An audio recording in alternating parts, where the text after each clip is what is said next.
انسانی نفس تکلیف سے بہت خائف ہے۔ کبھی بھی کوئی بھی شخص تکلیف کو پسند نہیں کرتا، اس سے بھاگتا ہے۔ غیر تربیت یافتہ نفس خود نہیں جانتا کہ تکلیف کوئی باہر کی آفت نہیں بلکہ یہ اس کی اپنی جبلت ہے۔ تکلیف تو ایک حفاظتی نظام ہے جو نفس میں انسٹالڈ ہے۔ تکلیف ایک پریزرویٹو ہے، جیسے دوائی کی پیکنگ میں ایک پڑیا ہوتی ہے جو دوائی کو خراب ہونے سے بچاتی ہے، اسے پریزرویٹو کہتے ہیں۔ اسی طرح یہ تکلیف جو انسان کے جسم اور نفس کو اس دنیا میں محفوظ کیے ہوئے ہے۔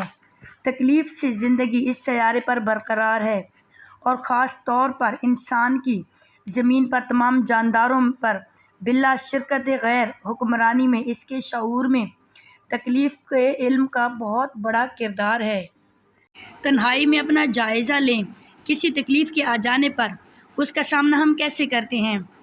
اکثر اوقات ہم کیا کرتے ہیں کہ جو بھی ہمیں معمولی سی تکلیف درپیش ہوتی ہے، ہم لمبے خیالات پال لیتے ہیں کہ میرے سر میں درد ہے، کہیں مجھے ٹیومر تو نہیں ہے، ہائے کہیں میں کینسر کا شکار تو نہیں ہو جاؤں گی، یہ ہو جائے گا وہ ہو جائے گا، اور جو انجانے طور پر ہم انگزائٹی کا شکار ہو جاتے ہیں، خوف زدہ ہو جاتے ہیں اور فوراً ہم انجیکشن لگواتے ہیں یا اینٹی بائیوٹکس کورسز شروع کر دیتے ہیں اور ایک ہیجان کی سی کیفیت انسان کے اوپر طاری ہو جاتی ہے۔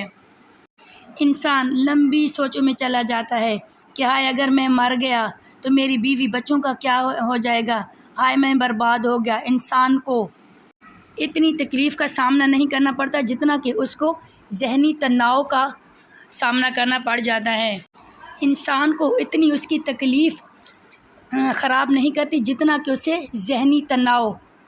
جس طرح ہم اگر سانپ کو دیکھ لیں تو اگر سانپ کو دیکھ لیا جائے تو عین وقت پر بڑے بڑے مردوں کے رونگٹے کھڑے ہو جاتے ہیں اور وہ خوف زدہ ہو جاتے ہیں، دہشت کا شکار ہو جاتے ہیں، دہشت سے مر جاتے ہیں۔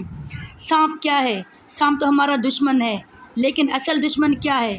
اصل دشمن ہمارا اندر والا خوف ہے، اور یہ خوف ہمارے دشمن سے زیادہ بڑا ہے۔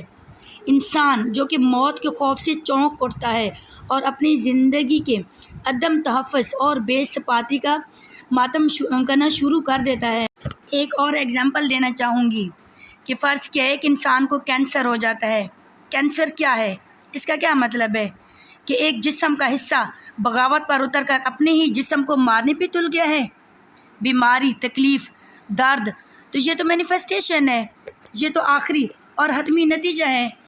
جسم علامات کی مدد سے ذہن کو بتانے کی کوشش کرتا ہے کہ کہیں نہ کہیں گڑبڑ ہو رہی ہے، مگر ہم ان علامات کو سننے اور سمجھنے کی بجائے انہیں دوائی سے دبا کر ختم کرنے کی کوشش میں لگ جاتے ہیں۔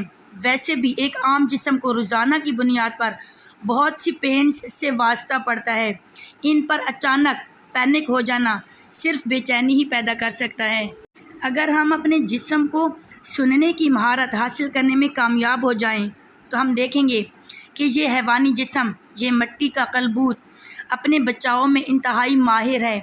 اگر جسم پر اعتماد رکھا جائے تو بڑے بڑے کرشمے دیکھنے میں آتے ہیں۔ انسان پر جب کوئی بھی صورتحال پیش آ جائے تو جسم ہر حالت میں اپنے بچاؤ کی راہ نکالتا ہے۔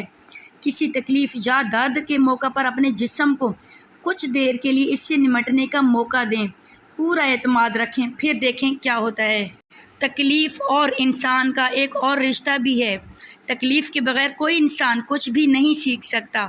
اللہ انسان کو جو بھی دیتا ہے، اسے حاصل کرنے کے لیے انسان کو تکلیف سے، دباؤ سے گزرنا پڑتا ہے۔ اللہ تعالیٰ جب بھی انسان کو کچھ دینے کا ارادہ کر لیتے ہیں تو پہلے اس کے نفس میں گنجائش پیدا کرتے ہیں۔ نفس کیونکہ بخل اور تنگی میں مبتلا ہوتا ہے، اس لیے اس پر دباؤ ڈالا جاتا ہے تاکہ اس میں وسعت اور کشائش پیدا ہو سکے۔ آپ اپنی زندگی کا مشاہدہ کریں تو آپ کو اپنی کامیابیوں کے پیچھے طویل ناکامیوں، ریاضت، تکلیف اور بے پناہ دباؤ نظر آئے گا۔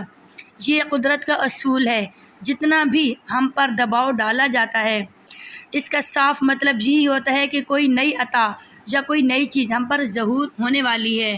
یہ بھی تکلیف پین کا ایک چہرہ ہے۔ ہر تکلیف کے پس پردہ رب کائنات کی رحمت چھپی ہوئی ہے۔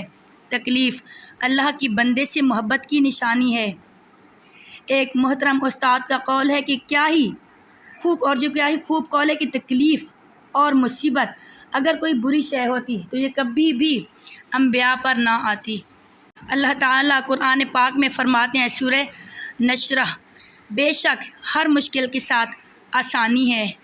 کسی بھی مرض کا علاج فرض ہے، اس سے لاپرواہی ہرگز نہیں کرنی چاہیے۔ بس انسان کو تکلیف یا درد کی ابتدائی علامات کو برداشت کرنے کا ہنر آنا چاہیے۔